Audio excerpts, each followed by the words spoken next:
If there's one thing you learn, if you have armpit sweat, deodorant. Do not use antiperspirant. It makes you sweat Because it's every worse. meeting. It's everything. I swear to God, on my life, bro, every single place I went were like horrible. As soon as I switched to deodorant, it went away completely. Mark my words. You're from this area, right? You are the fabric. You are the art. You are what you're creating. It's crazy. Like, that's what I love about the show, for instance, right? Yeah. You have this ability just to show a little bit of taste of the people, the culture, the businesses, the artists, right, of a community. Welcome to episode 5 of the Moving Motown Podcast. Today we have a very, very special guest, a good friend of mine, Derek Gauci from Falcon Film Studios. Derek, thanks so much for coming in. Hey, man, I appreciate being here. Thank you so much for having me. Yeah, of course. We had to track through a little bit of snow, Michigan weathers to get here today. How was the ride in? Actually, I was slipping a little bit. I still have the Jeep, so we were hanging in. It was kind of fun, but definitely a slippery day. A little slip and slide coming in today. So I'm glad we're here safe and sound. Derek has a awesome story, in my opinion. We go way, way, way back. So I was along for part of the ride back in the day. But to start with, Derek owns Falcon Film Studios, which does wedding photography and a lot of other local videography and photography and some other stuff, which we'll get into in a minute. But what I like to start with is the origin story, the comic book story, the coming up story, going way, way, way back to when you were a young lad. Take us through that story of how you got to where you're at today. Oh, so that was yesterday. No, I'm still a young lad, was the joke. Yes. All right, so Youthful. You're still very, very youthful. We were having fun. We make a lot of skateboarding videos. Definitely was a huge fan of Jackass. I'd like to say that, a lot of our stunt videos and the things that we were doing even predated some of that, but we could argue that forever. We were having fun for sure, and my mom, she's a florist. My grandmother, she's a wedding coordinator, and my dad, he's a really powerful entrepreneur. He just knows a lot about business, and I tried to combine the things that I had learned through my childhood, and this is kind of where it brought us. So I found my foot in the wedding industry with, the creative and photography and video is definitely what I was having most fun with when I was a kid, and I continue to have fun with that every single day. And the DJ part, I mean, that really helps set us apart, being in full control of the lighting, the audio for our own videos, for our own photography. It's the next level in our productions, and it just kind of all came together with my own company. So one of the reasons why I wanted Derek on the show, and I think a very important story and message to tell, is following your passion, following your dreams, and doing something, building a life and a lifestyle around who you are at the core, right? And so if I remember, going back to, I think we met in 5th or 6th grade or something like that, right? So we go way back. But that being said, literally in 6th grade, Derek had a camera everywhere we went, okay? And so if you can talk a little bit about that and how that evolved to where you're at today. But it was such an interesting thing to have things filmed. It was so fun. Jackass just came out, and so there's a lot of stunts and stuff like that, different videos we were doing. But when did you first end up with a camera in your hand, and how did it evolve from there? I think everybody can relate. Maybe more so today, because of the cell phones, and they're actually an amazing quality. I could only imagine, all of our group of friends, if we would have had that technology right in our pockets, we would have just had more angles. Somehow, some way, I did have a camera in my hand. Still feel blessed about that, but it's still something I do today, just recording things. Our friends, when we're having fun, when we're doing something silly, it was always just kind of for me, right? And you never thought that in a million years there's going to be a bunch of people subscribing to these YouTube channels and Instagrams and things like that. But it's pretty cool that that's where the world has evolved. So now we can see, the youth and the people that were, having fun like we were when we were kids. We can actually see it. We can participate in it and, join their communities. I was talking to my younger cousin who told me something very interesting. I asked, how do you stay so positive? What separates you guys? Because I noticed that they're just, they set themselves apart from other people their age. They're 14, by the way. And he says there's just as much positive influence out there as there is negative. Yes. So he's on Instagram, he's on TikTok as much as others.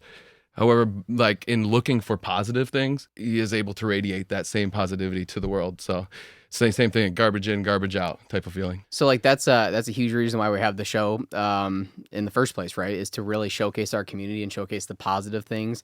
I think in this crazy world we're in with all this video and photography and digital media and social media and all this stuff, people really kind of push out, and fear does sell. But I think long term love wins, and I think that long term there's just really a lot of good things happening in the world, and to try to focus my energy and my attention and push that out into the universe is huge. And so the people that are fighting the good fight back home, the people that are, trying to put positivity in the universe, keep doing so, because I think it's so important. So, so the cameras in your hand at a very young age, you kind of evolved and started building a company around it. And again, if you really do think about it, I mean, this is like the 90s, early 2000s, stuff like that. Like, people did not have cell phones. Like, the internet did not exist. Smartphones did not exist. We were walking around with like real video cameras back in the day and filming stuff. I don't even know how you like figured out how to edit it. It was like such like new technology even then to have these little digital cameras. And so, fast forward and saying, hey, this is something I like to do.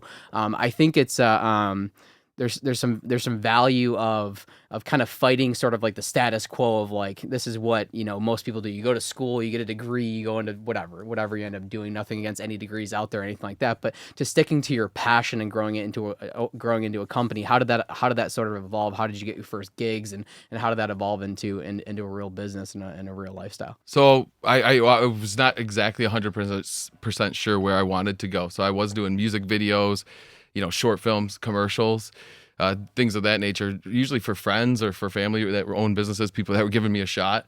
And some people also gave me a shot to shoot their weddings. And I know so much about that industry just because my family, and there was so much passion in every single reception, every single ceremony so far. There was always that client who really cared over the outcome of the production. And it's an everyday type of deal. Yeah, I mean, so kind of pushed me into going that way. Hopefully I'm answering your question there. No, for sure. And I can't imagine your first wedding. Like, to me, like it's terrifying, right? Like, your first wedding is like certain things you don't screw up in people's lives. Definitely, like, number one is probably like their wedding day. So like, do you have any experiences? How did the first wedding go? Do you have a story you can tell around that? Because that's like, to me, is like really dropping the ball in someone's wedding is like, it's like a terrifying thing. So do you have any cool stories or the first wedding, anything particular that happened you could share? I've got a lot of cool stories. Okay. Yes. A lot of, actually, some of the most cool ones are just like the ones that work out, right? People always want to hear the horror stories. I have a million horror stories. Right. But, it's cool every single weekend, to see it, to see people actually like make that commitment to each other in front of everybody is insane. I had a really good answer too, and then I distracted myself. But go ahead, ask me something one more time. Yeah, because no. I had something for you there. No. So the first wedding or a wedding or a story that would really like stick out, because at this point, I mean, you've done hundreds of weddings, right? So it's like, I mean, the first one, you're always worried about what you're wearing. I mean, I remember just wanted to wear a tie, a shiny shirt. You know what I'm saying, and make sure like I wasn't gonna make anybody mad. Now after like the thousands of them, you're caring about what matters most, making sure that you're there for them, making sure that, your clients feel super confident at all times. That's with any industry. Sure. And doing, what they, after so many, you know what they want. You have almost sometimes maybe more so than they do. Right. The day's flying past them. And you should have a good solid grip on the things that are going to matter to them later, so that you can capture them and make sure they can relive it. At first, you're focused on, I think this is a very good lesson. I think at first, in anything that you do and take these like leaps of faith in your life, you're focused on like yourself at first. Like, how do I look? Like, you're worried about like, how am I going to behave? And then like, as you become more of a professional, you're like, okay, all that matters is controlling the final product for the client. It's very centered towards them, right? So I think that's a huge lesson. I have a story I'd like you to reenact because I've heard it before, but I guess the theme "break a leg" is not used or is used very often in your business. So can you explain the break a leg story and why that's very relevant for Falcon and the movies that you guys are shooting for weddings? Yeah. So we like to have. My dad sells insurance. That's what he actually does. So we like to have a lot of insurance policies, and thank God, because on this day we had to enact it. I was shooting a wedding in Eastern Market. I forget the church, but it had a very slippery floor. Some people have made the jokes, maybe I shouldn't have been there. I think everyone should go to church, all right? But be careful. This floor was slippery. And when I got there, I was moving fast. I moved very fast. Yes. I'll never wear dress shoes again. I was wearing dress shoes this You and day. I both have lots of energy. Yes. We're not lacking any energy. That's for sure. Always athletic shoes, even when I'm shooting weddings now. And here's why. Turned the corner too fast with all the gear on, snapped my ankle in 3 places. That's what happened. But it was during mid ceremony, so all the guests are facing forward. Bride is on the thing. I got enough shots of her. I broke my ankle. My good friend Chris, and I think you know him pretty well. Yeah. He carried me out of there like a soldier, and placed me upon this curb out front, and then went back in. He did his job very well even after that. He never missed a shot, I mind you. And then ambulance came, took me away. Very amazing photographer Michaela came to cover me that day, and she came there within minutes. So there you go. Clients were happy, 5-star reviews, referred by their family, stuff like that. She's a rock star, by the way. I have one of her prints in my office at home. She's a very talented photographer and videographer. So she was our emergency that day, and she definitely came through. The heroic part for me, and I'll just tell this story because it was an opportunity for me as a business owner, but I went back to this wedding. This is the stupidest thing I've ever done. So they popped my ankle in the Detroit hospital back into place in this closet because it was overcrowded. And they knew I wanted to get back. They did this for me. I was I still can't believe it. They crack it back and I go back and super ill-advised. I was just trying to show off or whatever it was. I was you own the business. It's leadership. I came back. Yeah. And I'm in there on my crutches, wobbling. My wife, thank God, came with me. And finally was able to kick me out. But I tried to go back and I got a couple pictures. So if you look at the gallery, it's there, but almost knocked over that wedding cake. Survival. Got out of there. Everything was That's perfect. such an epic story. So, break a leg is something that's used a lot, right? I don't know if you can use that one anymore. If it's overused, you probably catch a lot of flack for that one, literally breaking your leg in the middle of a wedding. I've done even worse, so it's all right. We'll keep the other stuff out of it. My staff is not nervous working for me. They we all can kind of be ourselves. They all work really hard, obviously. I search for people that are impossible to find, first of all. Hardest working people I've ever met. Probably harder working than myself.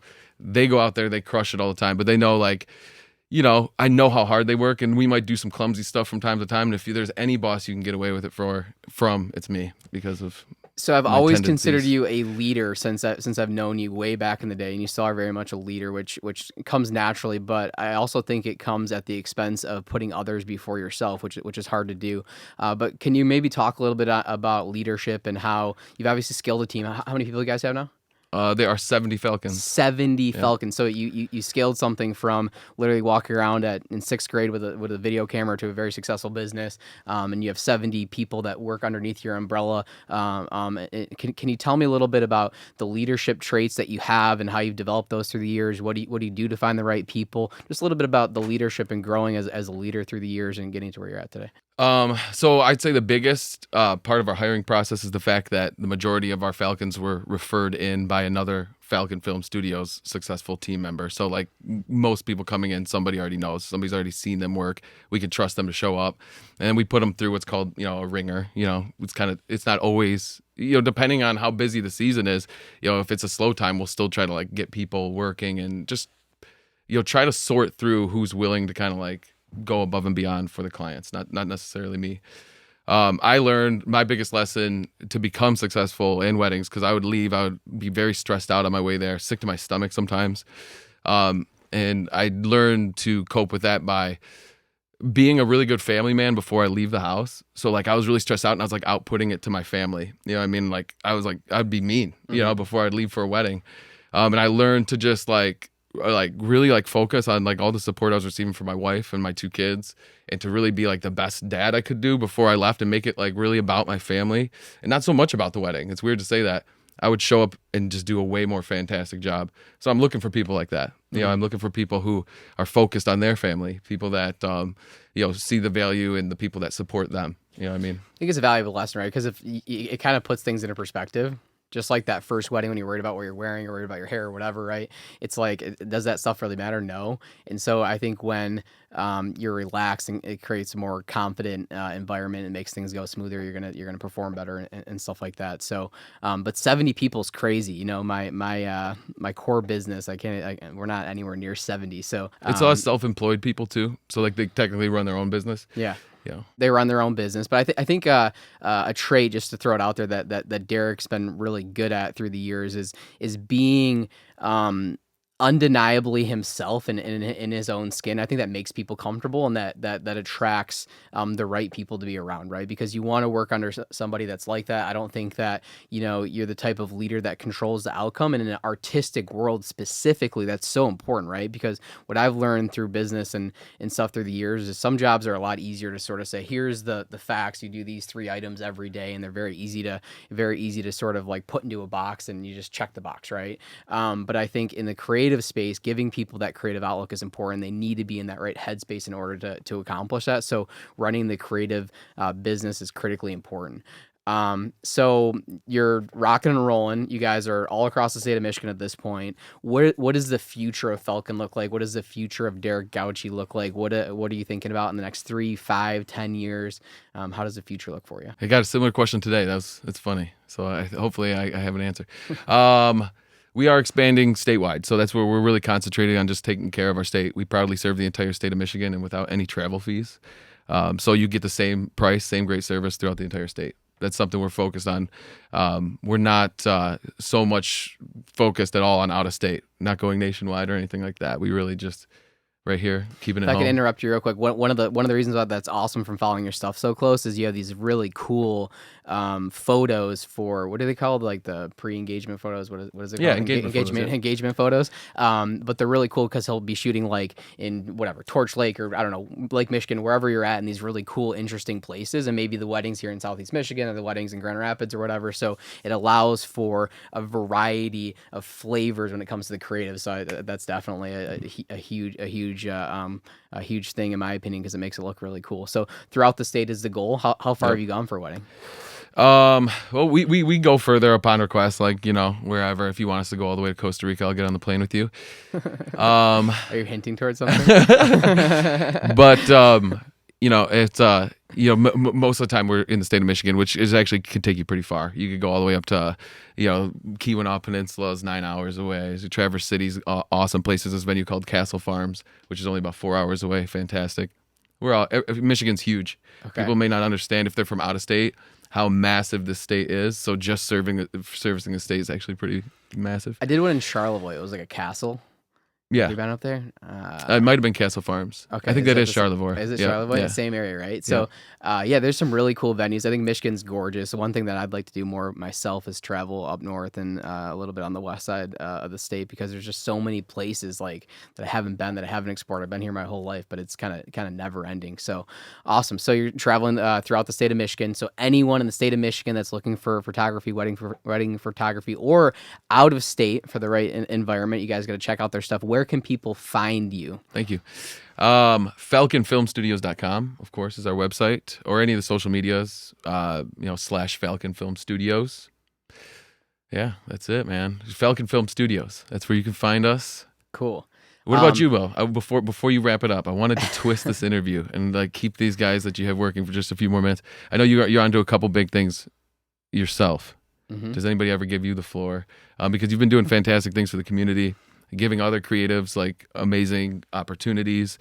I know that you're building up our hometown, so just want to give you props at least.